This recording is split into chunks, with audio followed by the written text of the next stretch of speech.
告別式。君が死んで幾日かが過ぎ去った。木々の梢は今一斉に芽吹いて、そぼ降る霧雨の中にけぶっている。遠くから蔑みの眼差しで僕を見ている者がいる。それは君ではない。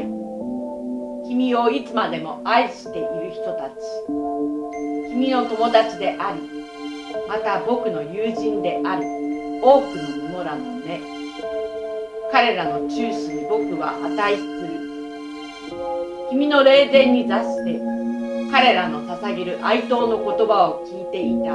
ああ、その時にも僕はただ一人の女のことをしか考えていなかったのだから。